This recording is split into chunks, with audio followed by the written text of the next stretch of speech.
പാർട്ടിക്ക് താല്പര്യം ഉണ്ടായിട്ടൊന്നുമല്ല. Ready cash ആണെങ്കിൽ കാര്യം നടക്കും. നീ ആലോചിച്ചിട്ട് പറ. ഓ എന്താടി ഇങ്ങനെ മുഖം വീർപ്പിച്ചിരിക്കുന്നത്? ഓ ഇല്ലാത്ത സമയം ഉണ്ടാക്കി നിന്നെ മോളെ കൊണ്ട് ഇത്രയൊക്കെ കറങ്ങുന്നതും പോരാ, ഇനി നിന്റെയൊക്കെ തുറമുഖവും കാണണം. കുറച്ച് കഷ്ടമാണ് ഭാവന. സമയം ഉണ്ടാക്കി ടൂറിന് പോകുന്നത് ഞങ്ങളെ സന്തോഷിപ്പിക്കാനായിരുന്നില്ലല്ലോ, ആണോ? പിന്നല്ലാതെ. എന്തിനാ ഈ അഭിനയം മനോജെ? സ്ഥലക്കച്ചവടത്തിന് പോന്നപ്പോ ഭാര്യ മകളെ ഒപ്പം കൂട്ടി, അത്രയല്ലേ ഉള്ളൂ. എന്നിട്ട് അതിന് ഫാമിലി ട്രിപ്പ് എന്ന് പേരും.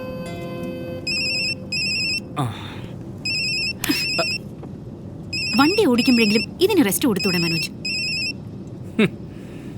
എല്ലാരും ടൂറിന് പോകുന്നത് ഭാര്യയുടെയും മക്കളുടെയും കൂടെ സന്തോഷമായിട്ട് ഇരിക്കാൻ വേണ്ടിയാ. ഇതിപ്പോ നാട്ടിലാവുമ്പോ എന്നും കോടതിയും കക്ഷികളും. 1-2 ദിവസം മാറി നിന്ന ഇങ്ങനെ. ഇനി ഈ പരിപാടിക്ക് ഞങ്ങളില്ല. എടീ വക്കീൽ പണിക്കിടയിലും ഇല്ലാത്ത സമയം ഉണ്ടാക്കി ഞാൻ ഈ ചെയ്യുന്നത് ആർക്ക് വേണ്ടിയിട്ടാ? നിങ്ങൾക്ക് വേണ്ടിയിട്ടല്ലേ?